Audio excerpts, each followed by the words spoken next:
Carte sur table. Carte sur table. Prenez le rendez-vous sur Aussi FM tous les dimanches à partir de 9h. Auditrices et auditeurs de la fréquence des défis, bonjour, où que vous soyez, bienvenue dans cette émission 4 sur table, dimanche 19 avril de l'année 2015, jour J-7. Pour les élections législatives, c'est donc la veille d'armes dans les différents états-majors des formations politiques. 4 sur table reçoit ce matin Maître Edgar Yves Monnou, avocat de renom, personnalité politique, candidat, tête de liste du Parti du Renouveau démocratique dans la 16e circonscription électorale. Avec lui, nous passerons au pays fin. L'actualité nationale dominée, comme vous le savez, par le scrutin du 26 avril prochain. Maître Edgar Yves Monnou, bonjour. Bonjour. Merci d'avoir accepté notre invitation. Merci à vous aussi. Pendant les 90 minutes que vont durer donc les débats, j'aurai à mes côtés mon excellent ami et confrère Serge Novignon. Serge, bonjour. Bonjour, Suisse René Diedravo. Comme tu le dis, nous recevons son Excellence Edgar Yves Monnou, qui a été ambassadeur du Bénin près la France et d'autres pays de l'Europe. Et je rappelle aux auditeurs qui pourront intervenir tout à l'heure, les règles obligent pendant cette période électorale. Nous n'avons pas droit au téléphone en direct, donc vous aurez envoyé vos messages au 95 79 50 30, 95 79 50 30, ou tout simplement ceux qui aiment les réseaux sociaux, le WhatsApp 65 00 24 24 et le 65 00 28 28. Maître, nous sommes en face d'une grande figure intellectuelle et politique. C'est un risque de vous présenter, risque parce qu'on peut oublier des éléments importants de votre brillant palmarès. Si vous devez vous présenter vous-même, que retiendrons-nous ou que diriez-vous? Je suis avocat. Oui. Et que si c'était à refaire, je serais encore avocat 150 fois. Parce qu'il n'y a pas un métier plus beau que celui-là. François-Marie Arouet, le comte de Voltaire, disait déjà au siècle des Lumières, 18e siècle, quel beau métier que celui d'être avocat, celui des défenseurs des libertés, défenseur de la démocratie, être celui qui est à l'avant-garde de ceux qui souffrent, de ceux qui ont besoin d'un peu de justice, de souffle nouveau. Et nous sommes aujourd'hui au Bénin à la croisée des chemins, et il est bon de rappeler ces choses-là, qui semblent aujourd'hui être des points cardinaux. Puisque vous avez été également deux fois député dans celui de la première législature, reconnu comme exceptionnel en termes de sa qualité, de la qualité de ceux qui l'ont animé. Maître, dites-nous, vous qui avez été très actif donc sur la scène politique depuis les premières heures du renouveau démocratique, que s'est-il passé pour que vous gardiez aussi dans le silence? Vous savez, quand on a été acteur, j'étais vraiment très très actif et je pensais que à un moment donné, la politique a pris complètement le pas sur ma carrière professionnelle d'avocat. Oui. C'est pas si mauvais que ça aurait été de temps en temps. Ça aurait été d'abord, à titre personnel, pour s'interroger sur ce qu'on a fait de bien, ce qu'on a fait de mal. Regarder un peu ses enfants, sa famille, se retourner au moins vers ses proches, essayer de faire une sorte d'introspection et se dire, est-ce que j'ai vraiment bien marché? Je crois que ce temps de répit m'a permis le recul nécessaire, le recul aux choses, pour parler avec les gens, échanger avec les gens. Et croyez-moi, ce silence devient très enrichissant et très éloquent, parce qu'il vous permet de regarder les autres et de bien apprendre d'eux. Et le spectacle auquel nous avons assisté ces derniers temps, justement en regardant les autres, est un peu triste. Le résultat est navrant et désolant. Nous avons aujourd'hui un Bénin, une république où tous les ressorts essentiels sont cassés. Nous avons une déperdition des valeurs de manière croissante, une jeunesse qui est sans espoir, sans lendemain. Et on en vient à se poser la question de savoir si, entre les tenants du pouvoir qu'on entend, qui disent « après nous, c'est nous », on se demande si on a toujours les mêmes critères de valeur, si nous habitons toujours le même pays. Donc à votre avis, le Bénin est par terre? Écoutez, je n'emploierai peut-être pas l'expression de Bénin est par terre. J'essaye à chaque fois dans mes propos d'être mesuré, mais la situation est très grave. Elle est très grave et je peux l'illustrer par quelques exemples. D'abord, la démocratie elle-même. Elle est menacée. Elle est gravement menacée. Gravement menacée par un président de la République qui fait une confiscation de tous les pouvoirs. Et c'est tous les jours. Un président de la République est forcément un mauvais président lorsqu'il ne veut s'entendre que lui-même. Il ne veut rien entendre d'autre que ce qui lui plaît et ce qu'il a envie d'entendre. Ce président-là refuse le fait minoritaire. C'est important de le dire. Un président qui refuse le fait minoritaire, c'est celui qui n'a d'autre solution que d'ordonner des représailles contre ceux qui expriment une opinion contraire. Aujourd'hui, c'est devenu dramatique dans notre pays de pouvoir dire « je ne suis pas d'accord ». On n'a plus le droit de le dire. Regardez, je vous donne un exemple. L'hypocrisie à laquelle nous assistons aujourd'hui, pratiquement tous les organes, les grands groupes de presse ont un contrat avec le gouvernement. Parce que tous les grands groupes. Parce que tout simplement, on ne veut entendre qu'un seul son de cloche. C'est dramatique pour notre pays de constater que c'est tous les jours qu'il y a une menace à la démocratie, une menace aux privations de liberté. Parce que chaque fois que vous voulez vous mettre en travers, si vous n'êtes pas l'objet de contrôles fiscaux, vous êtes l'objet des privations les plus basses, y compris la menace par les brigades de gendarmerie, j'en passe. Donc la démocratie aujourd'hui est menacée. Elle est menacée par le fait que nous avons des placards qui sont tous les jours en ville, comme si on voulait nous rappeler les temps, les moments des gouvernements les plus totalitaires, les plus autocratiques.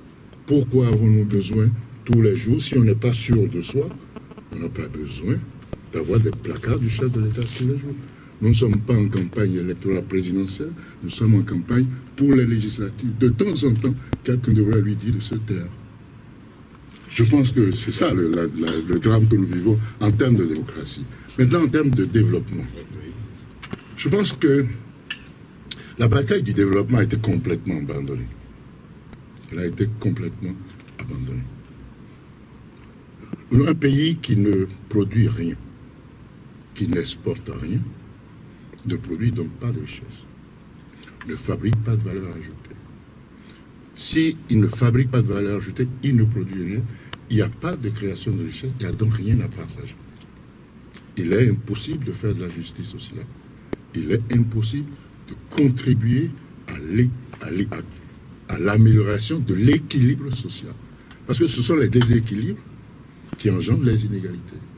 Ce sont les déséquilibres qui font qu'on ne peut pas contribuer de manière efficace et sur le long terme à l'unité nationale. Et je constate aujourd'hui, quand nous sommes mis en campagne, dès le début de la campagne, que le spectacle est absolument triste, alarmant. La misère de nos populations est dramatique. L'indigence, le dénuement total. Imaginez-vous qu'à Cotonou, nous avons encore, en ce 21e siècle, il n'y a pas de ville plus importante que Cotonou. Mais regardez ce qui s'y passe. Nous avons des compatriotes qui dorment encore sur des pneumatiques. Nous avons des compatriotes qui dorment sur des briques en ciment. Nous avons des compatriotes qui dorment sur des morceaux de carton. Nous avons des conducteurs de taxi-moto qui, pour éviter de dormir dans l'eau qui inonde leurs abris de fortune, rentrent dans leur chambre avec leur moto et puis passer la nuit sur leur moto, avec comme oreiller leur habit jaune qu'ils utilisent au quotidien. Donc c'est cela le spectacle auquel nous assistons aujourd'hui au Bénin. À Cotonou, une fois encore, ville phare du Bénin, il vous est impossible de dire que, écoutez, j'ai envie d'aller d'un point A à un point B, il me faut un taxi. Il vous est impossible.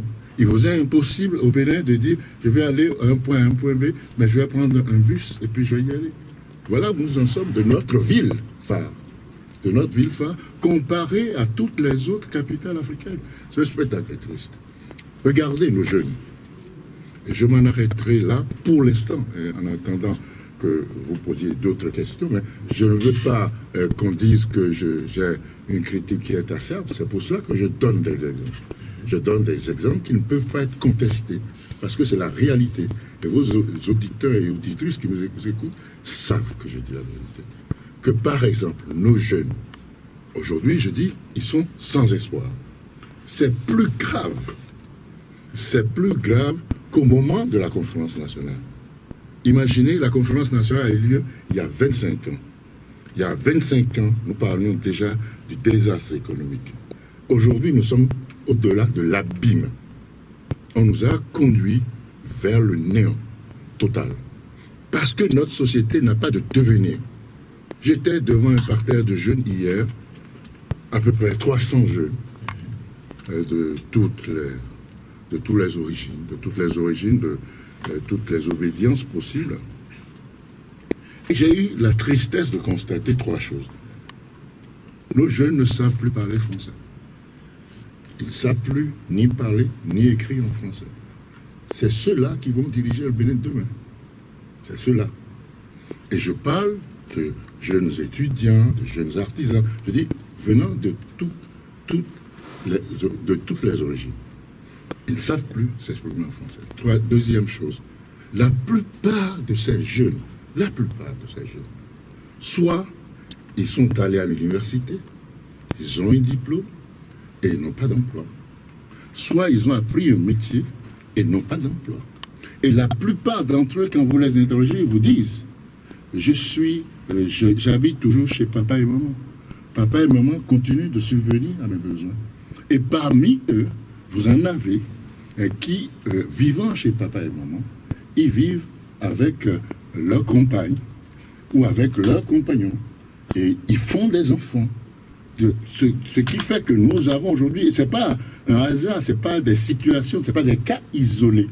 Nous avons des pères et mères qui aujourd'hui sont obligés, en raison du marasme économique, en raison du chômage croissant des jeunes, en raison du sous-emploi, parce que le sous-emploi aussi est un mal bénin, en raison du sous-emploi, sont obligés de subvenir aux besoins de leur progéniture, mais aussi de la deuxième génération, c'est-à-dire la génération créée par leurs propres enfants.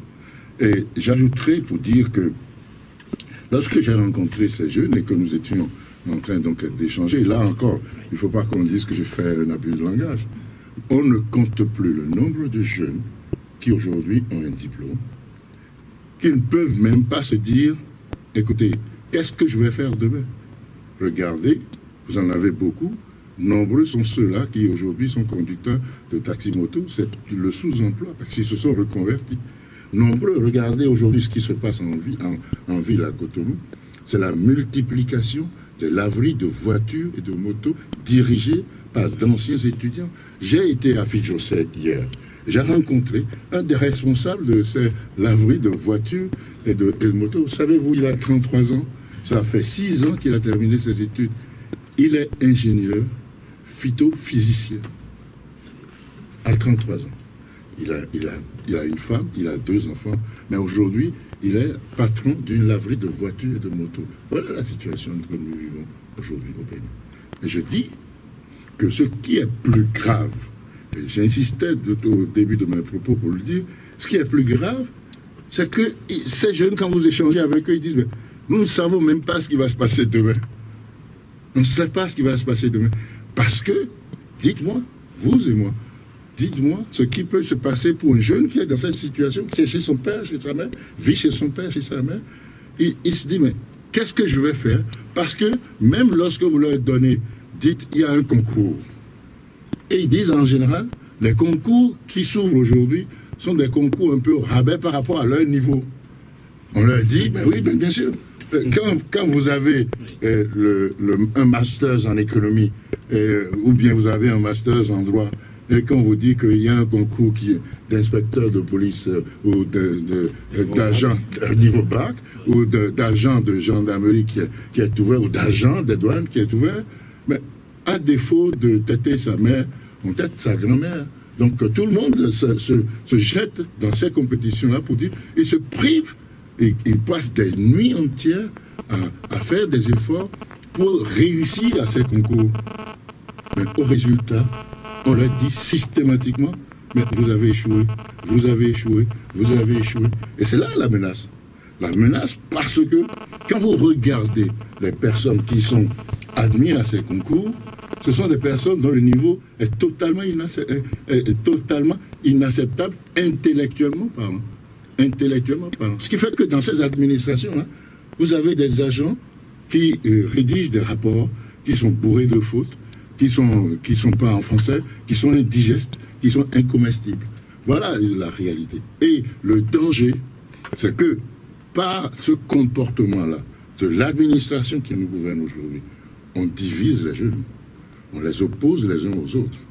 Parce que si ce sont toujours des Béninois d'une certaine région qui réussissent au concours, et pas ceux qui sont ici avec nous, mais imaginez le comportement de ceux-ci vis-à-vis de leurs collègues, vis-à-vis de leurs compatriotes, vis-à-vis de leurs frères venant des autres régions, change. C'est beaucoup plus une agressivité parce qu'ils se disent, mais vous au moins vous avez cette chance-là, si vous passez un concours, vous pouvez réussir.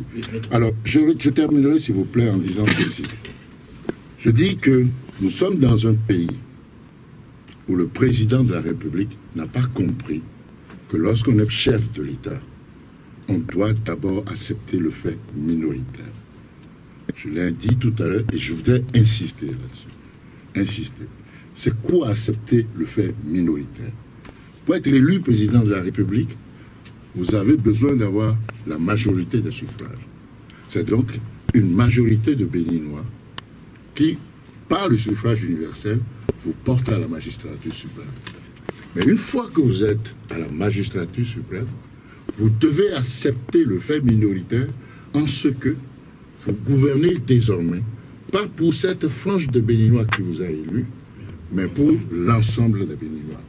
Et tous les Béninois, y compris ceux qui n'ont pas voté pour vous, ont besoin de se reconnaître dans le chef de l'État, ont besoin de se reconnaître en lui comme étant le père de la nation, celui qui subvient aux besoins de tous, celui qui est à l'écoute de tous, celui qui est le rassembleur capable de contribuer efficacement à l'unité nationale. Regardez ces derniers temps, la campagne électorale pour les élections législatives a démarré, mais nous entendons un président de la République qui tout le temps est dans tous les forums en train de menacer l'autre frange de Béninois. Ils sont petits, qui sont-ils? Ce n'est pas possible, ils m'ont fait ceci, ils m'ont fait cela. Je crois qu'on n'a pas les mêmes critères de valeur. Et c'est pour cela que ce pays a besoin de changer. Il faut que ceux-là qui ne savent pas de quoi on parle changent, partent et que, enfin, on ouvre le Bénin à l'esprit de culture. On ouvre le Bénin à une autre expression de la démocratie et de la liberté. Donc, maître, c'est ça qui justifie justement votre candidature aux élections législatives, parce que le pouvoir sur la liste PRD, tête de liste dans la 16e circonscription, beaucoup étaient plus surpris. Écoutez, lorsque justement vous avez pris le temps du recul, ce qui, en vous, vous martèle tout le temps qu'il faut que vous reveniez, c'est l'insupportable. Et nous arrivons justement au degré d'insupportable. On en a assez. On a assez bu, ce qui est totalement inacceptable dans une démocratie. Et pour cela, il faut l'arrêter. Et pourquoi le PRD? Mais 3 raisons pour le PRD. Le PRD est un parti qui a incarné l'opposition depuis la conférence nationale. Et un parti qui a plutôt bien incarné les valeurs de démocratie et de liberté. Et pour la simple et bonne raison que vous me le direz, là encore, on ne fait pas d'abus de langage.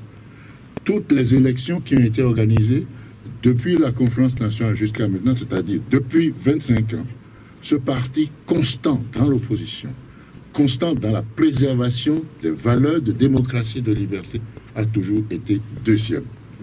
Toutes les élections. Toutes les élections. Donc, c'est un parti solide qui tient sur ses pieds et qui couvre tout le territoire national. Donc, première chose. Si nous ne voulons plus de ce pouvoir, nous ne voulons plus d'un président de la République qui est tout le temps en train de se retourner contre son peuple. Il faut être où? Il faut être dans cette opposition. Ça, c'est donc la première raison. la deuxième raison, c'est que le PRD est un parti qui est ancré à Porto Novo, dont les racines sont à Porto Novo et dans l'Ouémé, donc dans la région de l'Ouémé. Les meilleurs résultats, les meilleurs scores que ce parti a toujours fait, avec le président Adrien Mbedji, ont toujours été ceux qui ont été enregistrés donc dans cette partie sud-est de notre pays. Je suis originaire de Porto Novo. Et Porto Novo a réellement envie de porter à la magistrature suprême un de ses fils à la magistrature suprême. S'il vous plaît, le débat n'est pas là, ne mélangez pas les choses, parce que je sais que c'est ce que vous aimez. Je ne voudrais pas sortir d'ici et que vous dites que je suis candidat aux élections présidentielles. Ne mélangeons pas les choses. Chaque chose en son temps. Je suis en train de vous exprimer, de vous traduire l'opinion de mes concitoyens de Porto Novo et concitoyennes de Porto Novo. Et je vous dis très honnêtement, c'est lorsque vous êtes militant, responsable politique à Porto Novo, vous recevez énormément de gens, de vos concitoyens, et vous devez être à l'écoute de ceux qui sont vos électeurs. Et vous disent, mais écoutez, nous en avons un peu marre de cette dispersion des voix de l'opposition. Vous dites tous la même chose. Pourquoi voulez-vous que le Bénin ait 50 000 projets de société? Y a-t-il pas un moyen de pouvoir, entre vous intellectuels, y a-t-il pas un moyen de taire un peu votre divergence, de taire vos égoïsmes pour aller à l'essentiel? L'essentiel étant donc la reconquête du pouvoir. Et aujourd'hui, le pouvoir qui nous intéresse, nous ici aujourd'hui au Sud, c'est la magistrature suprême. Nous voulons aller vers la magistrature suprême en essayant de faire en sorte que nous allions grouper vers la magistrature suprême, rassembler vers la magistrature suprême. Et lorsqu'on est de Porto Novo, le leader naturel, c'est Adrien Mbedji, nous avons donc essayé de nous rassembler autour de lui, et ce qui explique donc que je sois donc au PRD. Troisième raison, pourquoi le PRD? Mais écoutez, je suis venu au PRD parce que j'ai pensé que au-delà donc du retour au bercail, il fallait que nous puissions donner à ce parti une autre dimension. Une autre dimension, il faut que ce parti puisse s'enrichir d'autres valeurs. Je pense que nous avons beaucoup d'intellectuels aujourd'hui qui sont au Parti de Renouveau démocratique, et nous avons, pendant les combats électoraux qui démarrent et qui vont durer pendant 1 an, nous avons l'intention de nous faire entendre. De nous faire entendre, je vous ai dit tout à l'heure, dans la possibilité d'offrir à ce pays une autre alternative crédible. Voilà pourquoi je me présente à Cotonou. Je me présente à Cotonou et je remercie le président Adrien Mbedji de m'avoir fait confiance pour cela dans ce combat, parce que le vrai combat politique est à Cotonou. Il faut élargir les bases politiques du PRD et faire en sorte que dans cette circonscription électorale, qui n'a encore jamais connu de député PRD, que nous puissions dire, mais tiens, à Cotonou, qui est la première ville du Bénin, maintenant on ne peut pas détester la démocratie. On ne peut pas détester ceux qui se battent contre la misère. On ne peut pas détester ceux qui disent il faut être à l'écoute du peuple.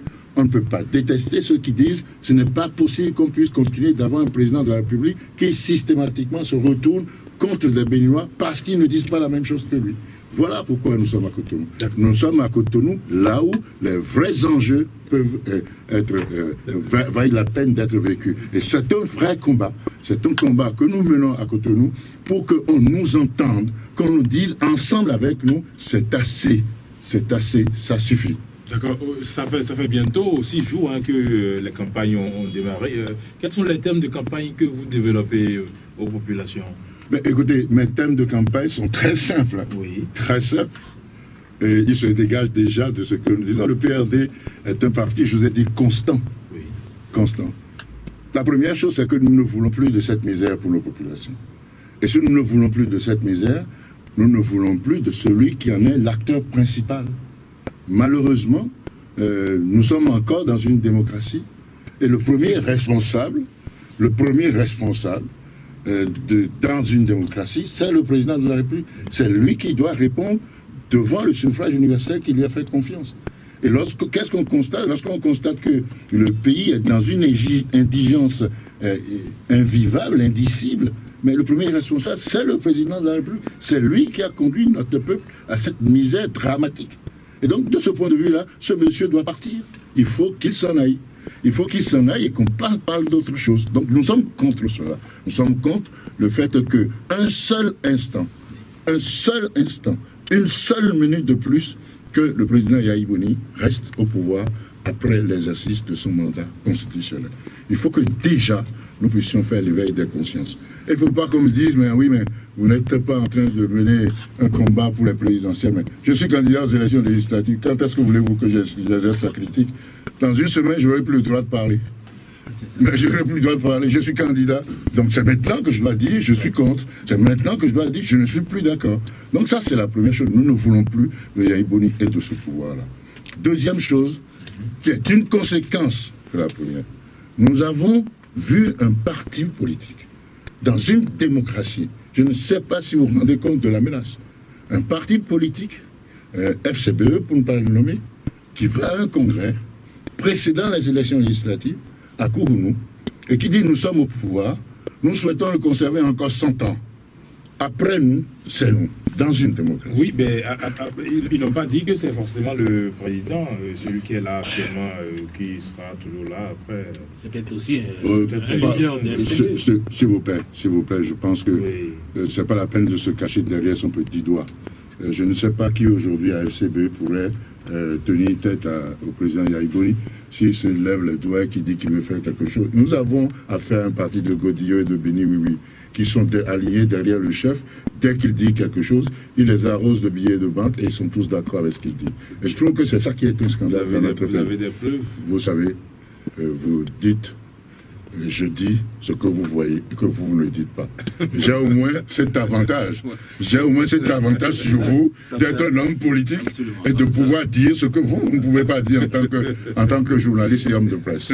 Donc, je pense que ça, c'est donc le deuxième thème de campagne qui est très simple, c'est que nous sommes contre la modification de la Constitution, quel que soit le motif. Et encore plus contre la modification de la Constitution lorsque celle-ci est faite uniquement pour le besoin d'un homme de se pérenniser au pouvoir.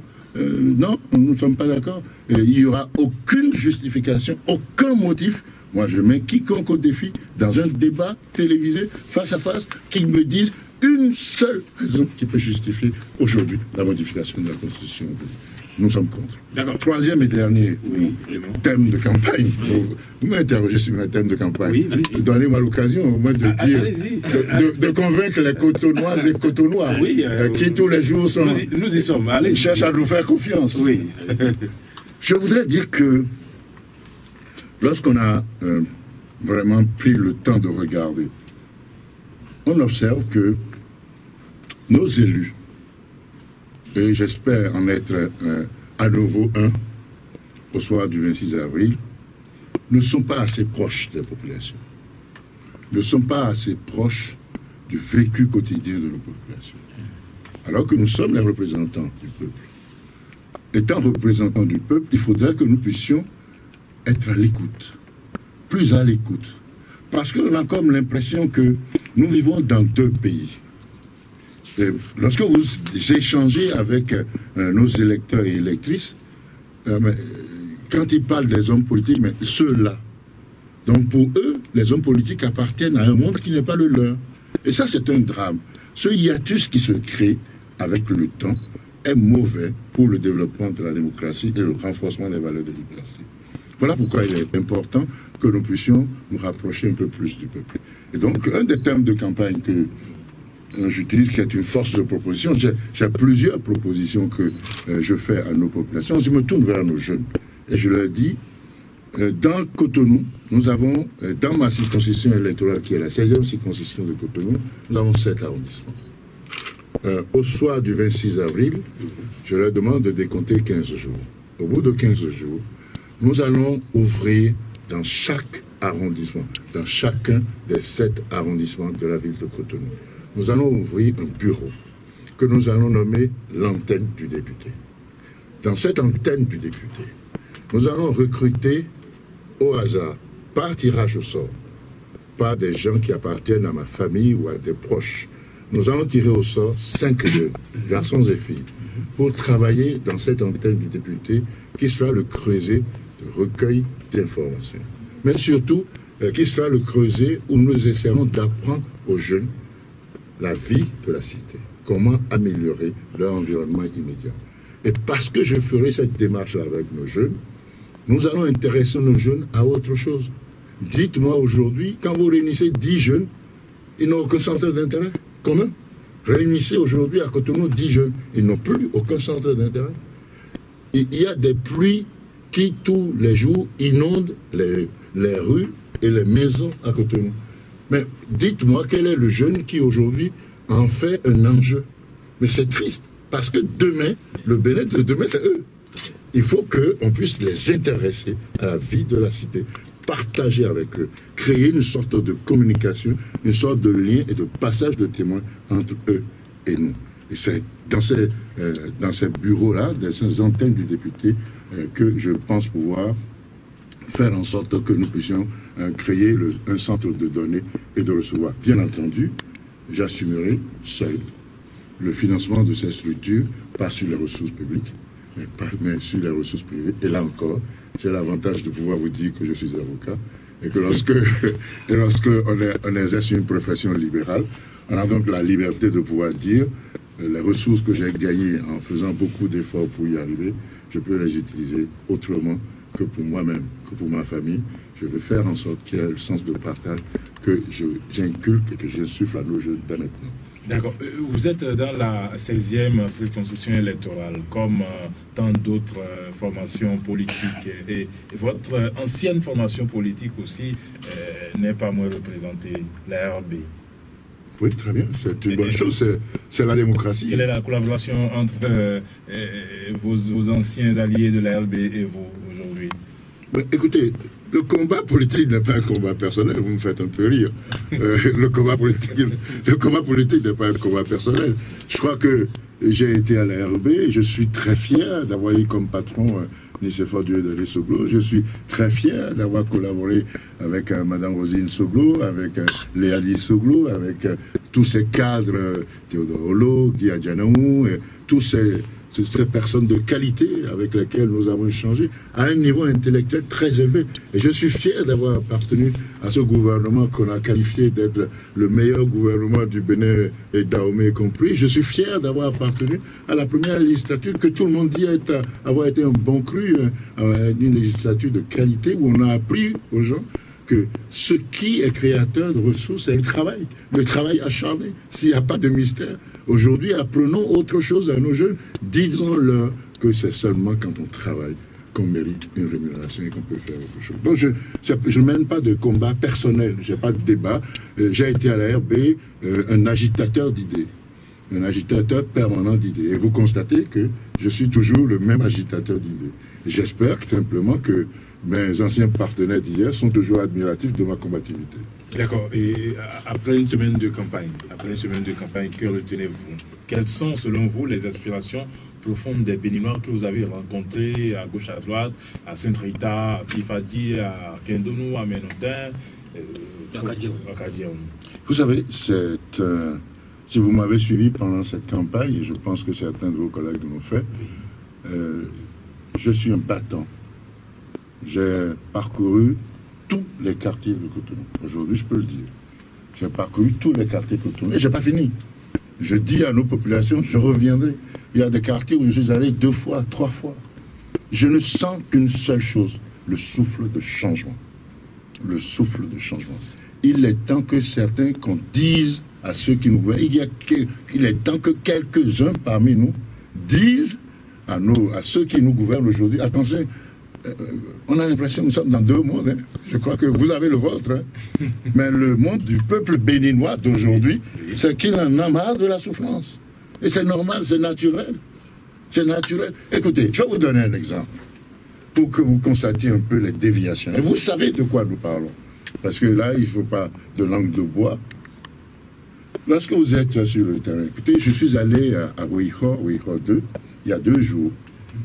Pour rencontrer, là encore, parce que je m'intéresse beaucoup aux jeunes, là encore, je devais rencontrer un parterre de jeunes. J'ai suscité la rencontre des jeunes et je demande toujours que que ces jeunes-là viennent de plusieurs horizons différents, qui ont des niveaux de culture différents, pour que je me fasse vraiment une idée de ce que sera notre société de demain. C'est un vrai désespoir, c'est un vrai désastre. Quand vous regardez notre société de demain, fermez les yeux une minute. Fermez les yeux une minute. Ici, dans le groupe matinal, vous faites beaucoup de travail. Je vous félicite d'ailleurs pour le travail de qualité que vous faites pour la contribution à l'essor démocratique dans notre pays. Et je pense que vraiment, fermez les yeux, prenez les jeunes autour de vous. N'allez pas chercher loin. Prenez simplement 20 jeunes et fermez les yeux, dites-vous, mais ces jeunes-là, dans 30 ans, dans 25 ans, dans 30 ans, voilà ce qu'est l'image du Bénin. Et fermez les yeux sur cette image du Bénin. Dans le Bénin d'aujourd'hui, fermez les yeux sur ces 20 jeunes dans l'image du Bénin dans 20 ans. C'est triste. Vous allez avoir un Bénin demain où on va annoncer le français.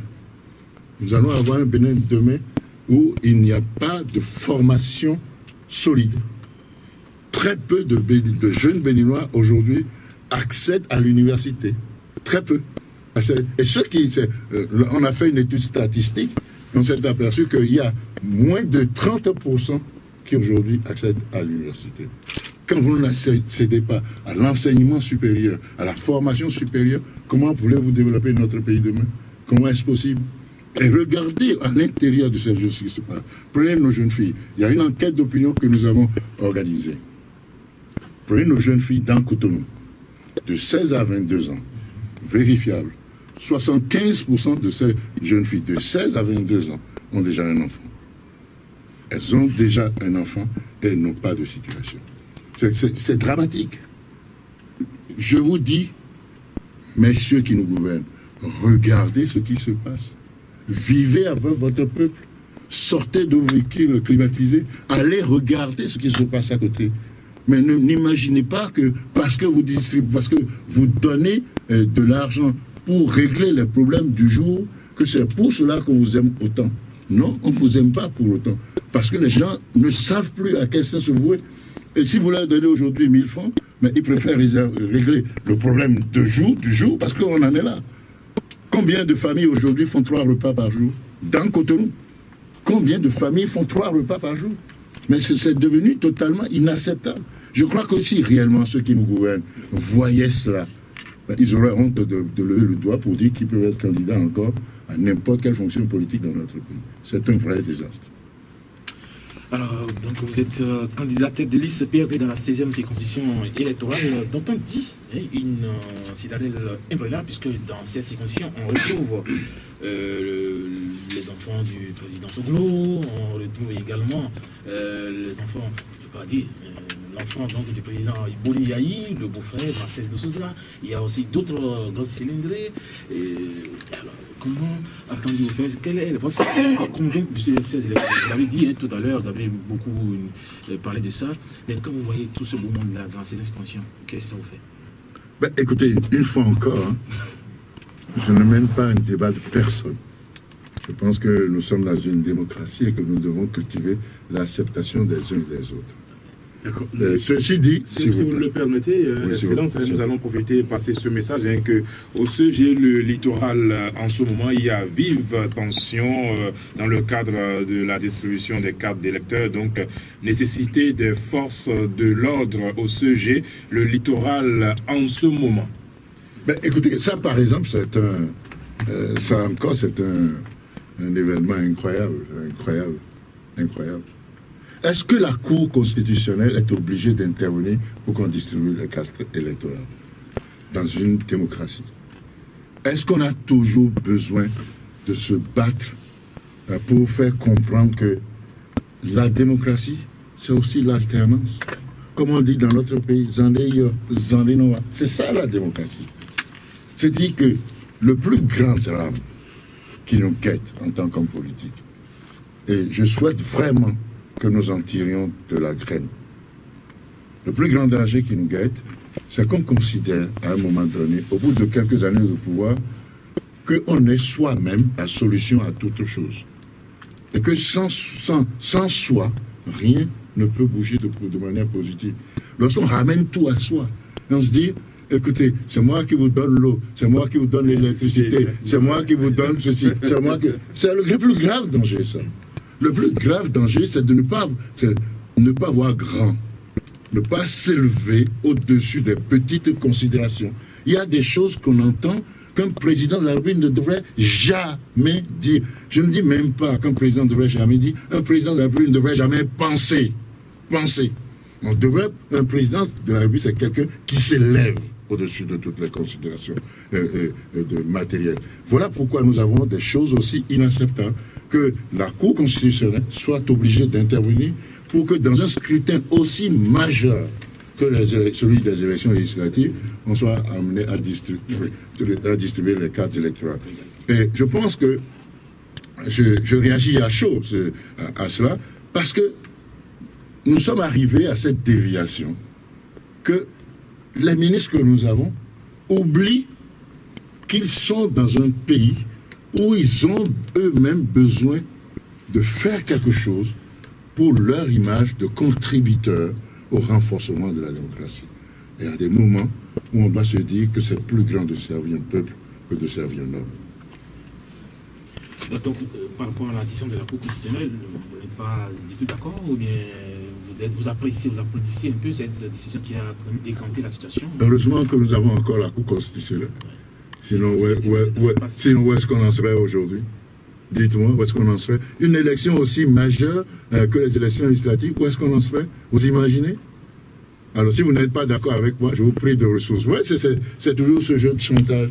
Si vous n'êtes pas d'accord avec le gouvernement, mais vous n'avez pas l'argent. C'est un peu comme si c'est l'enfant qu'on veut priver donc, de son bonbon.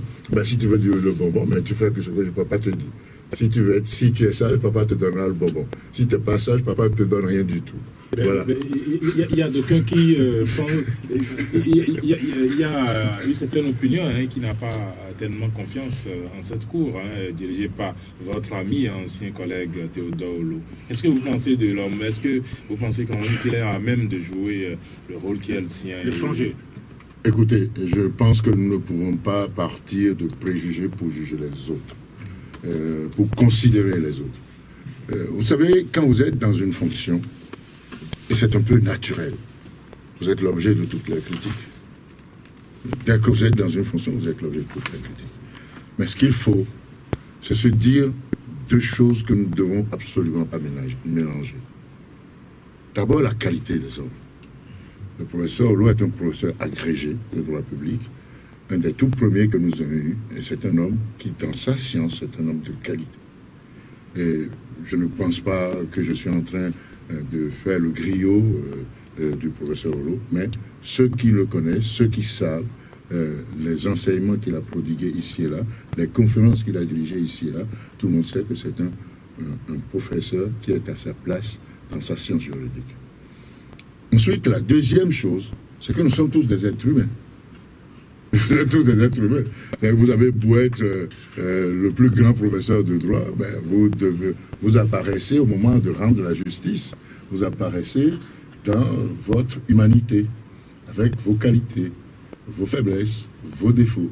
Et donc, je pense que c'est cela l'enrichissement de la démocratie.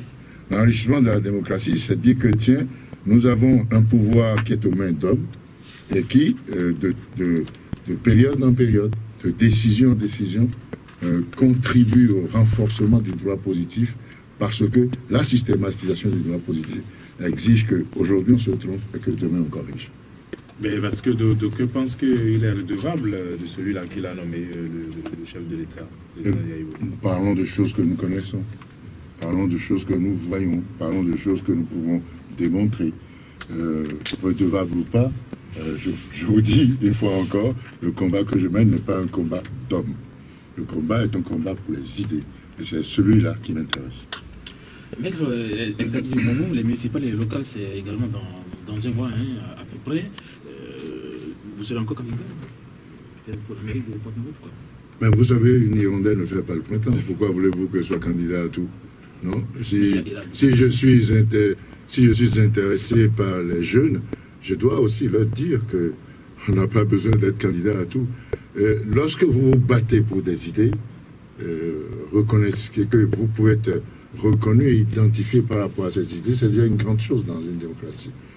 Imaginez, comme je l'espère, que nous ayons, que le PRD ait une large victoire la 16e circonscription, parce que justement nous avons su faire partager nos idées, parce que nous avons su être proches de nos populations dans la 16e circonscription de Cotonou, ce serait déjà une très grande affaire, une grande chose pour le PRD à gérer.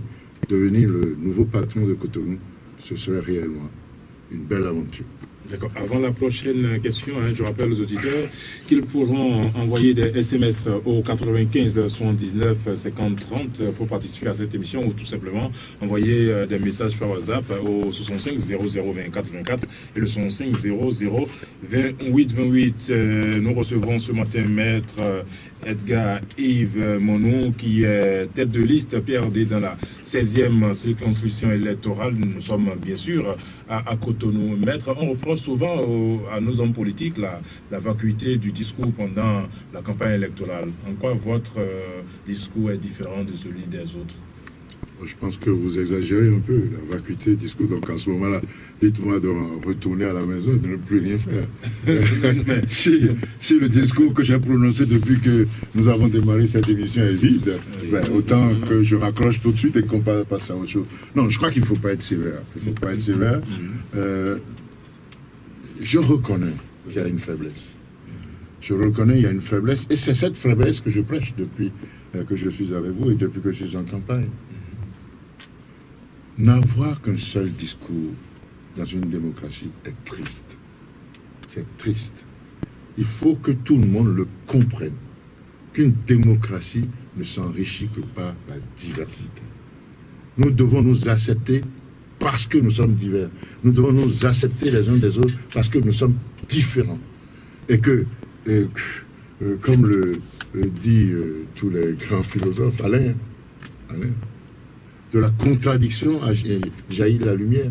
De la contradiction jaillit la promotion des idées et de la culture. Si vous n'acceptez pas qu'on vous dise non, peut-être que c'est ma formation, ma formation d'origine qui fait que je le comprends peut-être mieux que d'autres. Et j'arrive même à accepter que d'autres ne le comprennent pas au même niveau que moi.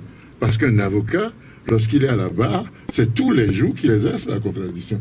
Son métier, c'est la contradiction. Et c'est peut-être pour cela que nous arrivons très vite à aller en haut du panier, parce que tous les jours, nous confrontons nos idées à celles des autres. Et nous acceptons plus facilement la critique. Aujourd'hui, moi, j'accepte qu'on me traite de tas d'ordures. J'accepte qu'on puisse me dire ce qui ne me plaît pas. Et c'est cela la démocratie.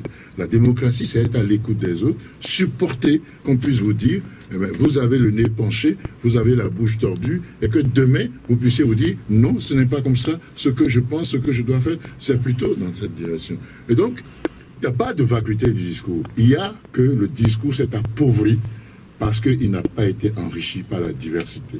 Et le PRD est là pour l'enrichir, le PRD est là pour proposer une autre alternative, le PRD est là pour vous dire qu'il est possible, il est encore possible, à toute cette majorité silencieuse qui depuis des années pense et ne dit pas, le PRD l'a dit, maintenant c'est possible. Maintenant vous avez des porte-voix pour vous dire ce que vous avez au fond de vous contre ce pouvoir, dites-le par nous. Exprimez-le dans le scrutin. Sanctionnez ce pouvoir. Dites à ce pouvoir que vous en avez assez, vous ne voulez plus d'eux. Et parce que vous avez ceux qui représentent ce que vous avez au fond de vous-même depuis des années que vous ne dites pas. Cette misère qui vous écrase au quotidien, cette indigence que vous vivez, que vous côtoyez tous les jours dans Cotonou. Regardez, Cotonou est pratiquement aujourd'hui un marécage. C'est pas normal. C'est pas normal. D'accord. Donc, je sais que vous avez déjà fait le tour de Cotonou et que vous passez souvent au carrefour Sika Toyota. Quand vous voyez les affiches à ce niveau-là, ça vous donne quelle impression? La même impression. La même impression que celle que j'ai exprimée tout à l'heure. Je me pose même la question de savoir si un jour le président de la République que nous avons est sûr de lui. Ben oui, parce que on a comme l'impression qu'il a tout le temps besoin de dire quelque chose de lui. Il faut qu'il dise toujours quelque chose de lui-même. Parce qu'apparemment, on ne voit pas les images des candidats FCV. C'est-à-dire que nous avons des candidats aux élections législatives qu'on ne voit même pas. Et c'est celui qui n'est pas candidat qui est en campagne. Et c'est ça le drame. Vous voyez, dans ce pays, lorsque le président Yahya Boni a été élu, dès son premier mandat, dès le premier jour de son mandat, il s'est mis en campagne pour le second. dès le premier jour de son premier quinquennat, il s'est déjà mis en campagne pour le second. Il y a Ebony 10 ans. Vous avez connu ça, avec Ebony 10 ans. Nous étions en retrait, on regardait tout ça. Et donc, pendant 5 ans, au lieu de s'occuper du pays, de dire, mais comment faire en sorte que le peuple vive mieux, mais c'est Yahi-Boni 10 ans. Maintenant, nous arrivons au faux chaos du second mandat de 5 ans. Après ce faux chaos, après ce tripatouillage, mais on se remet à nouveau en campagne. Voilà que nous arrivons à la fin du mandat. Aujourd'hui, nous sommes à moins d'1 an. Et on se demande si vraiment le président lui-même réalise que c'est dans moins d'1 an qu'il doit passer, dans moins de 52 semaines qu'il doit faire sa valise et partir. C'est ce que dit la Constitution. Mais qu'il le veuille ou non, c'est ça la réalité. Un président comme celui-là, il devrait pouvoir dire, mais écoutez, je suis en fin de mandat, je commence à donner la chance aux jeunes. Il doit pousser les jeunes de son camp à aller au-devant de la scène. Mais non, nous avons toujours ce président-là qui est toujours en campagne, qui veut toujours montrer que c'est lui qui peut faire ceci, c'est lui qui peut faire cela. Et là, je suis d'accord pour qu'on parle de vacuité du discours. Parce que lorsqu'on voit le président de la République qui, au carrefour Sika Toyota, parle de l'autoroute de l'émergence, je ne sais pas où il y a l'émergence au Bénin aujourd'hui. Je voudrais qu'il vienne avec moi à Kadjaou, j'ai un meeting à Kobato aujourd'hui. Venez avec moi. Oui. Venez les jeunes à Kobato. Il y aura plus de 2000, 3000 jeunes qui viendront ce soir. Mais qui viennent avec moi à Kobato. Et il verra si vraiment l'émergence est là. Il verra si le Bénin qu'il veut prêcher, c'est bien cela. Qui viennent connaître la réalité. De la Kobato qui est dans la misère. À Kobato, vous ne pourrez même pas vous rendre si vous avez un véhicule léger. C'est impossible que vous y rendiez. C'est ça la réalité. Si c'est ça, l'autoroute de l'émergence. Est-ce que ça ne rejoint Nous n'avons pas les mêmes valeurs. Oui. Nous n'avons pas les mêmes valeurs. Est-ce que ça ne rejoint pas ce que vous avez dit tout à l'heure, c'est-à-dire que le président se met au devant de la scène parce que les siens ne sont pas en mesure de porter le message? En tout cas, je ne veux pas. J'en ai déjà assez à faire au PRD pour aller me mêler de ce qui se passe entre Yahi-Boni et les siens. Vraiment, je constate simplement au résultat que nous avons des placards, nous sommes affublés des placards du chef de l'État tous les jours et tout le temps, avec des discours toujours aussi creux par rapport à la réalité. Là, je suis d'accord qu'on parle de vacuité de discours. Parce que si vous dites quelque chose que le peuple ne sent pas, il a l'impression que, c'est pas, peut-être que nous on est au Bénin, que l'autre il est dans la Lune. Parce que je ne sais pas, de manière concrète, dites-moi le secteur qui est en progrès au Bénin depuis 10 ans. Dites-moi le secteur qui a été performant au Bénin depuis 10 ans. Lorsque j'étais au pouvoir, lorsque nous étions au pouvoir avec d'autres, nous avons appartenu à ce gouvernement qui a porté la culture du coton, le secteur cotonnier, au niveau le plus élevé, 650 000 tonnes à l'année. La qualité fibre du coton était la qualité fibre supérieure, meilleure dans toute la région africaine. Dites-moi où on en est aujourd'hui, du secteur du coton. Dites-moi où on en est. C'est un désastre là encore. Dites-moi ce que le Bénin produit. Comment voulez-vous vous en sortir? Prenez, mon cher ami, à votre niveau individuel. À votre niveau individuel. Vous avez 200 000 francs en poche. Même si ce n'est que 5 000 francs que vous dépensez tous les jours, au bout d'un moment, les 200 000 francs s'achèvent. C'est la même chose au niveau de l'État. Quand vous voulez qu'un pays ne vive que des recettes, des impôts et des recettes douanières, et que c'est comme ça qu'un pays doit grandir, mais le pays s'écroule. Et c'est ce que nous vivons. Il n'y a rien à distribuer. Ah ouais, mais hier, le chef d'État a dit qu'il dispose actuellement de 800 milliards pour pouvoir gérer les affaires, les infrastructures routières, et pour l'énergie, avant donc, la fin de son mandat. 800 milliards, il a annoncé aux populations de Ouamen. Et ça, vous y croyez? Écoutez, une fois encore, nous sommes aux élections législatives. S'agissant des élections législatives, c'est un scandale de voir qu'aux élections législatives, un président de la République se mette en scène et dise au peuple, quand vous allez poser votre bulletin dans l'urne, c'est moi, voyez-moi, regardez-moi pour poser votre bulletin dans l'urne. C'est à moi qu'il faut donner les moyens, c'est de moi qu'il s'agit. C'est dramatique ça. Lorsqu'un président dit c'est moi, Mais nous ne sommes pas loin du totalitarisme. Hein. Nous ne sommes pas loin du narcissisme. D'un président qui veut se voir lui-même, ne se regarder que lui-même, n'entendre que sa propre voix. Ce président-là est forcément mauvais. C'est comme 1 + 1 = 2. C'est cela. Il faut que quelqu'un le lui dise que ça, là, c'est plus possible. Ce n'est plus acceptable dans nos sociétés d'aujourd'hui, de sociétés de communication, de réseaux sociaux. Ce n'est plus possible. Et que vous ne pouvez pas avoir une page Facebook et aller dire tous les jours aux populations, c'est moi, c'est moi, c'est moi, c'est moi. C'est plus possible. Vous ne pouvez pas tous les jours en train de dire, mais je suis champion de ceci, je suis champion de cela. Mais c'est pas la peine d'aller à Facebook, c'est pas la peine d'aller marcher à Paris pour la démocratie et la liberté. C'est pas la peine. C'est pas la peine alors que vous ne pouvez pas en donner l'exemple chez vous. C'est dramatique. Hein. C'est dramatique. Mais vous constatez comme moi. Hein. Vous constatez comme moi. D'accord. Honorable, hein, comme on appelle... on veut avoir votre vision pour le Parlement. Que comptez-vous apporter pour le rendre plus performant, comme on le lit sur vos affiches? Les lois. Écoutez, nous avons fait des propositions, nous, au PRD. Nous avons fait beaucoup de propositions. Nous pensons que il faut que nous sortions d'un Parlement qui fonctionne un peu au bonheur à la chance. Que nous revenions aux critères que nous avions à la première législature. Vous savez qu'à l'Assemblée nationale, nous avons 5 commissions permanentes qui s'occupent des dossiers. Et ces dossiers sont de 2 natures. C'est le projet de loi et la proposition de loi. Projet de loi d'origine gouvernementale, proposition de loi d'origine parlementaire. Nous essayons de voir, par rapport au programme d'action du gouvernement, ce qui peut contribuer à l'effort de développement. Et nous faisons en sorte qu'il y ait une sorte d'analyse politique et économique pour dire comment pouvons-nous ensemble contribuer au développement. Et c'est comme ça que le travail du Parlement doit être organisé. Le travail du Parlement ne doit pas être organisé comme on a vu ces dernières années sur les questions d'actualité. Les questions d'actualité qui sont encore les questions politiques, en raison de l'orientation que ce pouvoir a voulu tout le temps donner à la vie dans la société. La vie dans la société aujourd'hui, c'est uniquement la politique. Et on ne parle jamais de développement. Nous voulons changer cela. Nous, au PRD, nous voulons que, à la conférence des présidents, on puisse faire en sorte que l'enjeu du développement redevienne le cœur du débat. Nous voulons faire en sorte que le travail des commissions permanentes soit réparti en fonction de cette obligation de création de richesse.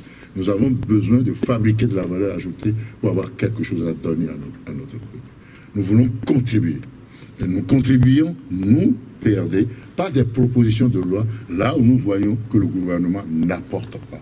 Lorsque le gouvernement n'apporte pas, nous alors nous apportons pour contribuer, pour compléter.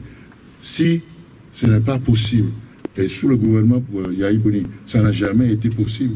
Lorsque vous êtes de l'opposition, que vous sollicitez une audience auprès du chef de l'État, il ne vous l'accorde jamais. Jamais. Il ne vous reçoit si vous êtes de l'opposition. Jamais un ministre n'a des yeux doux pour vous lorsqu'on dit que vous êtes de l'opposition. Voilà pourquoi. Mais oui, voilà pourquoi on n'accepte pas le fait minoritaire dans notre pays. Si vous appartenez à cette minorité qui est de l'opposition, vous n'avez droit à rien. Je vous ai dit, c'est comme l'enfant à qui on refuse la sucette. C'est comme l'enfant à qui le père refuse la sucette. Mais si on agite la sucette devant l'enfant, mais si tu veux la sucette, mais il faut répéter après papa ce qu'il a dit. Répète après moi ce que tu as dit et tu as droit à la sucette. Voilà le gouvernement dans lequel nous nous trouvons. Et je trouve que aujourd'hui nous voulons un Parlement plus performant, d'abord parce que nous souhaitons qu'il y ait des personnes compétentes. Regardez la liste que j'ai l'honneur de diriger, et je ne fais que le président m'a fait l'honneur de diriger. Je crois que c'est sans commune mesure avec les autres listes. J'ai des professeurs d'université, j'ai des agrégés, des professeurs agrégés d'université, j'ai des cadres d'assurance, j'ai des médecins. Donc vraiment, j'ai une liste dont je suis fier de porter. C'est ce changement-là que nous voulons apporter à l'Assemblée nationale du Bénin. Le PRD attend combien de députés à l'Assemblée nationale? Mais écoutez, c'est un parti ambitieux. C'est quand comme l'FCD? Nous n'avons aucune tendance totalitaire. Aucune tendance totalitaire. Non, écoutez, je pense que le PRD peut raisonnablement envisager entre 15 et 20 députés compte tenu ambitions que nous nourrissons, et ce serait déjà une belle victoire. D'accord. Une question d'ordre général, maître. Dites-nous, après 20 ans de démocratie électorale, pourquoi les consultations électorales qui devraient être une formalité démocratique sont vécues comme des moments de tension et de psychose?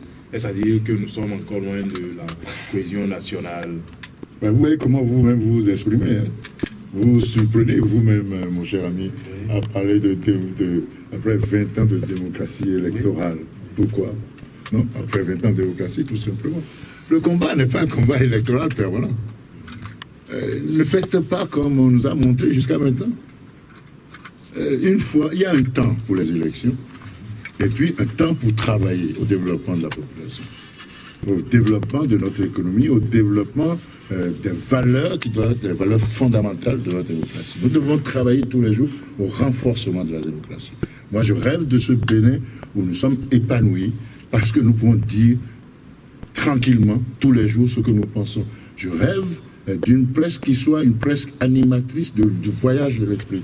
Je rêve de journalistes qui tous les jours font de grands reportages parce que nous contribuons tous les... Mais c'est vrai, je rêve de vous, journalistes, que je voudrais voir en progrès, être de grands reporters sur les problèmes qui minent notre économie, qui minent le développement de notre pays, qui retardent le développement de notre cité. Quoique, très honnêtement, si vous l'aviez fait depuis peut-être ne serait-ce que 2 ans, beaucoup de choses auraient changé. Vous êtes le 4e pouvoir. Ayez confiance en cela. Vous êtes le 4e pouvoir. C'est vous qui devez nous dire, écoutez, ça ne va pas. Il y a quelque chose. Une expression qu'on dit à Porto-Novo, ma chère ville de Porto-Novo, ma ville d'origine, ma ville... Vous aimez Porto-Novo? Ah, j'adore Porto-Novo. Si je devrais renaître, il faudrait que je naisse encore à Porto-Novo. Parce que c'est irremplaçable dans mon cœur. On vous dit que le Egungun, vous connaissez le Egungun chez nous, ça appartient à notre culture. Oui. Le Egungun qui ne voudrait pas que son amouchant, c'est-à-dire que son guide, lui dise attention, il y a là un excrément de chien. Devant toi, il y a un excrément de chien. S'il ne permet pas qu'on lui dise il y a un excrément de chien, il y a de fortes chances que le soir, quand il retourne au couvent, il sente mauvais. D'accord. À présent, nous allons lire les quelques messages des auditeurs qui ont certainement envoyé des questions auxquelles vous allez essayer d'apporter des réponses. Quelqu'un ici qui dit bonjour maître, vous qui êtes avocat de profession, que pensez-vous de l'initiative populaire que le président pense mettre dans la révision de la Constitution? J'ai déjà dit mon opinion sur ce que je pense de la révision de la Constitution. Lorsque nous aborderons ces questions-là, au moment opportun, on en parlera. La priorité aujourd'hui, c'est la misère de nos populations. Je suis en campagne pour les élections législatives, pas pour la révision de la Constitution. D'accord. Il y a M. Pierre Mbati, bonjour. Il salue l'invité pour son éclairage. S'il était député, qu'est-ce qu'il peut faire pour résoudre le problème des fonciers domaniaux au Bénin? Ça, c'est un problème important. Ça, c'est un problème important parce que c'est un vrai scandale de voir que les populations de nos villes et campagnes, de contrées comme Agla, comme Fidjose, se retrouvent dans une ville aussi cosmopolite où ils ont vécu depuis des années, qu'au bout de 30 ans, on vienne du jour au lendemain avec des bulldozers les sortir de leur abri de fortune et qu'on les dégage en disant écoutez, vous ne pouvez pas rester là, c'est plus possible. Je crois que nous avons besoin d'un vrai débat sur le foncier. Un vrai débat sur le foncier qui doit aller de pair avec la préservation des droits acquis. Il y a ce que l'on appelle en droit la prescription acquisitive. Nous devons y travailler. C'est une formule trop technique pour dire qu'au bout de 30 ans, lorsque vous avez été propriétaire d'un domaine et qu'il n'y a pas eu de contestation sur ce domaine-là pendant 30 ans, il y a une sorte de prescription acquisitive à votre profit. Donc je pense que ces éléments-là doivent être mieux examinés, mieux intégrés à la nouvelle loi qui forcément n'a pas donné satisfaction. Si elle avait donné satisfaction, nous n'aurions pas ces soubresauts, nous n'aurions pas les questions que vous voulez poser aujourd'hui. Ça veut dire que nous avons besoin d'une vraie réforme foncière, peut-être les états généraux de la propriété foncière au Bénin. D'accord. Une autre question de Jacques Goucho-Issa. Lui, il dit l'argent circule, on peut foutre les finances de l'État en l'air, les partis anti-révisionnistes doivent se constituer en un seul bloc et battre campagne dans ce sens. Seul slogan FCBE égale à 0 voix. Tous les partis sauf FCBE, c'est la manière la plus efficace pour mettre FCBE en déroute. Bon, ça, c'est pas une question en quelque sorte. Mais j'ai un mot à dire là-dessus. Oui. J'ai un mot à dire là-dessus. Oui. Je crois que c'est aussi... il faut tenir compte de l'opinion de tout le monde. Hein. Oui. Il faut tenir compte de l'opinion de tout le monde. Il exprime ce qu'il pense. Oui. Il exprime ce qu'il pense. Est-ce qu'il est normal que l'argent circule autant? Aujourd'hui, parce que vous êtes des journalistes, vous ne le direz pas. Vous ne le direz pas parce que l'objectivité de l'information vous impose d'avoir les preuves matérielles de ce que vous dites. Mais vous ne pouvez pas dire que vous ne voyez pas, même si vous ne le dites pas. Moi, je suis un homme politique, j'ai donc cette chance de pouvoir le dire. Je vous disais tantôt que j'ai été rencontré près de 250 jeunes il y a 2 jours à Rouillot 2.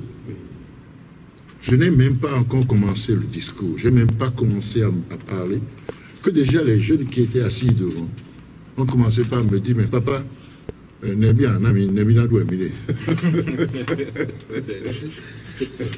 la réalité, ça. Et vous avez, quand vous arrivez dans des réunions, les jeunes sont plus préoccupés par la liste de présences qu'ils doivent dresser que par le discours que vous venez prononcer, que par ce que vous voulez leur dire. Et c'est dit que c'est devenu quasiment un scandale parce qu'on est insidieusement en train de laisser passer dans l'opinion, 1, qu'on ne peut pas faire de la politique si on n'a pas d'argent. 2, on vient à la politique parce qu'il y a de l'argent. 3, on ne peut avancer en politique que parce qu'il peut y avoir de l'argent. C'est un drame. Comment voulez-vous que notre démocratie progresse de cette façon-là? Donc je pense que c'est vrai, il y a un débat qu'il faudra mener. C'est vrai qu'à l'Assemblée nationale, le PRD prendra des initiatives et qu'il faudrait peut-être envisager des sanctions pénales pour que nous puissions éradiquer le mal de l'argent pendant les élections électorales. D'accord. Pendant les campagnes électorales. Il y a une autre question ici de... Vous aviez dit quelque chose à laquelle je n'avais pas répondu parce que bon, je suis allé dans une digression. Vous savez, il faut toujours bannir la digression. Il faut bannir la digression. Pourquoi autant de tensions au moment des élections? Oui. Mais écoutez, dans une démocratie, c'est un peu normal. Je ne sais pas pourquoi on le vit mal, ça. Ah bon? Mais c'est normal. C'est normal. C'est-à-dire que le combat politique, le combat politique est forcément un combat tendu. Je vais vous donner un exemple qui est un exemple voisin. Le Nigeria, 180 millions d'habitants, grand voisin, vient de vivre en démocratie une véritable alternance dont il peut s'enorgueillir. Pour la première fois dans ce pays, l'opposition a pris le pouvoir. L'opposition a affirmé ses valeurs et ce sont les valeurs de l'opposition qui ont été choisies, élues par le peuple. Mais c'était une période de tension. C'était une période de forte tension parce que faire gagner les idées n'est pas chose facile. Vous croyez qu'aujourd'hui, je ne prends pas de risque dans ce que je suis en train de faire? Mais c'est tous les jours ça. C'est tous les jours que le combat pour les idées est un combat risqué. D'accord. Et un autre bonjour honorable, en toute sincérité, est-ce que le PRD est dans l'opposition? Si oui, dites-nous pourquoi Espedi Mbedi a supporté Emmanuel Tiando en défaveur de Madame Nadia. Écoutez, je crois que là encore, ce n'est pas le combat pour le combat de personne ne m'intéresse pas. Le combat de personne ne m'intéresse pas. Le PRD est un parti d'opposition. Je veux qu'on s'arrête là à des critères objectifs. Alors je voudrais dire à cet auditeur tout simplement que je ne veux pas entrer dans les considérations personnelles, mais pour apprécier si un parti est un parti d'opposition, il faut me dire depuis quand le PRD a participé à un gouvernement du président Yahi. Dites-moi depuis quand le PRD a bénéficié, en tout cas un militant du PRD a bénéficié d'une nomination à un poste de commandement dans une ambassade, un poste de représentation diplomatique avec eux. Le PRD est un parti solide dans l'opposition, ancré dans l'opposition, parce que justement, il n'a rien eu pendant 25 ans pour continuer de se battre pour la démocratie et la liberté. D'accord. Une autre question. Bonjour le plateau. Moi, c'est Nicolas Ola-Décor. Pourquoi un tel silence depuis... un tel silence plutôt depuis des années, alors que vous avez des choses à dénoncer, M. Monod? J'ai répondu à la question. C'est un honneur pour moi. C'est un honneur que mon silence soit remarqué. Je voudrais dire à cet auditeur qu'il n'est jamais trop tard pour bien faire et que j'espère qu'il fait partie de cette majorité silencieuse que j'appelle à s'aligner derrière moi pour que nous puissions dire maintenant nous en avons assez. Il est temps de changer. Et je crois que quand on est dans une démocratie et qu'on accepte les règles, le président Yahi a été élu, mal élu, mais il a été élu, très mal élu, mais il est le président de la République. Donc à partir du moment où il est le président de la République, nous l'acceptons comme étant président de la République et nous devons, parce que nous l'acceptons, être désolés de dire, Monsieur le Président de la République, nous avons envie de nous reconnaître en vous comme étant le père de la nation. Ne nous rejetez pas, ne nous menacez pas tous les jours. Voilà pourquoi je pense que cet auditeur-là a besoin d'être à mes côtés pour que nous partagions ses idées. L'auditeur a continué, il dit « Que pensez-vous de la candidature de Jabi Yahi, un milliardaire de 25 ans ?» Il faut m'amener à vous dire toujours la même chose. À vous dire toujours la même chose. Ce qui est triste, moi je ne connais pas Jabi Yahi. Jabi Yahi à l'âge de mon fils, je crois qu'ils doivent peut-être se connaître, j'en sais rien. Mais, je n'ai rien à dire de Jabi Yahi que je ne connais pas. Et je pense que c'est certainement une personne de qualité.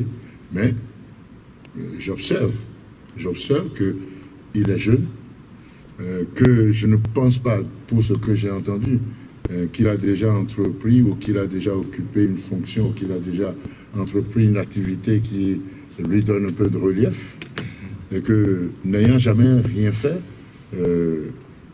sa candidature aux élections législatives pour représenter le peuple me paraît à cet égard bien faible. D'accord. Il y a un autre message. Bonjour le plateau, il paraît que votre invité a été le premier transhumant au Bénin.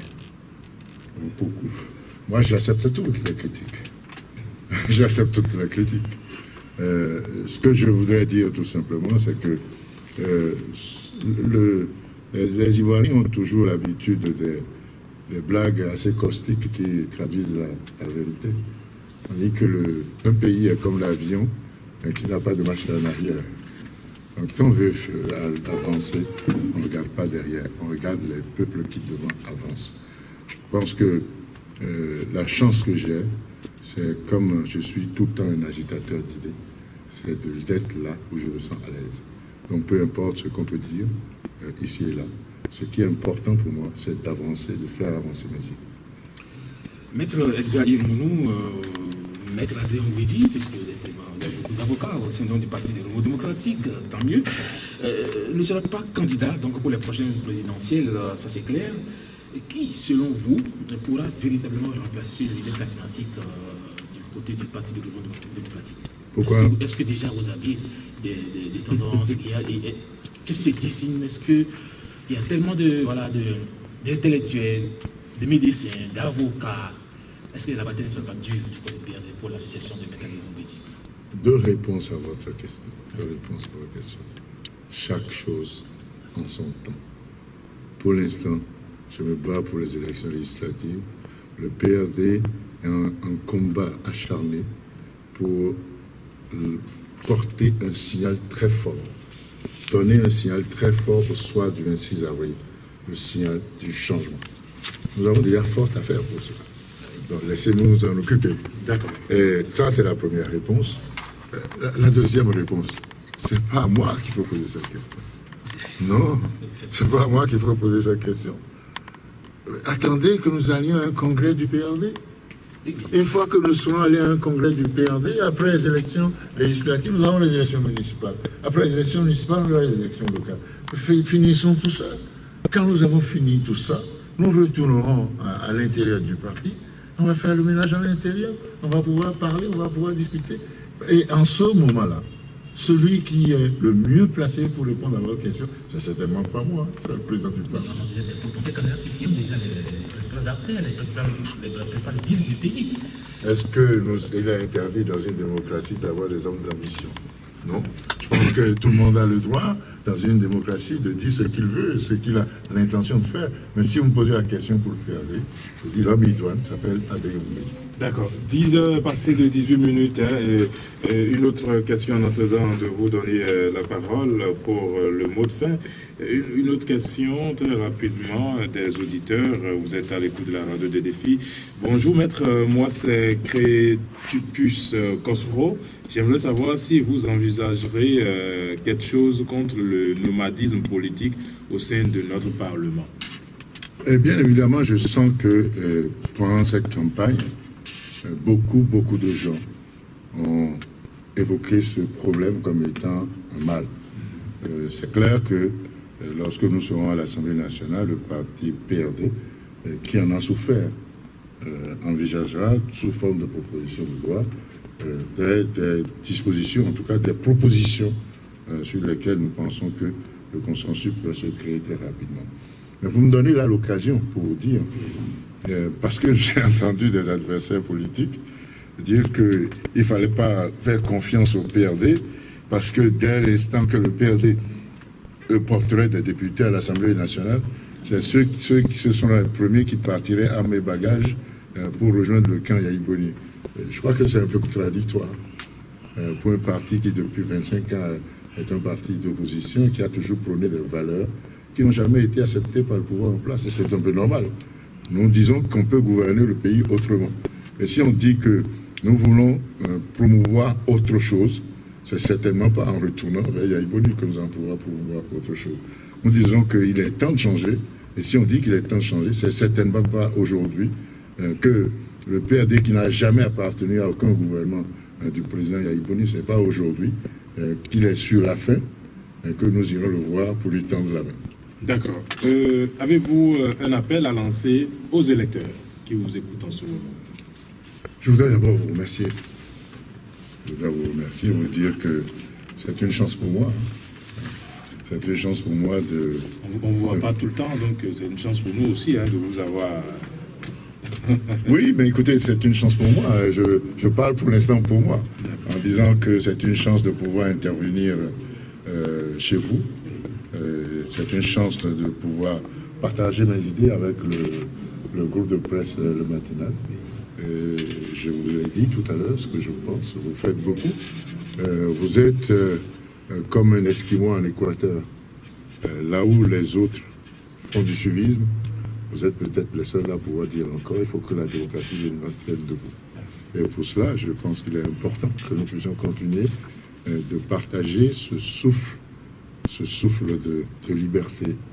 Et je voudrais donc dire aux Béninoises et Béninois, mes chers compatriotes, et dire surtout aux Cotonoises et aux Cotonois, faites-nous confiance. Faites confiance à la liste PRD. Depuis que nous sommes en train de faire campagne, si vous avez tant et tant entendu parler de nous, c'est parce que nous sommes proches de vous. Nous sommes les seuls à vous faire des propositions qui vous permettent d'avoir un député qui ne soit pas loin de vous.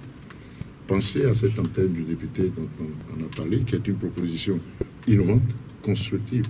Faire en sorte que le Béninois soit plus proche de son parlementaire, de celui qui le représente.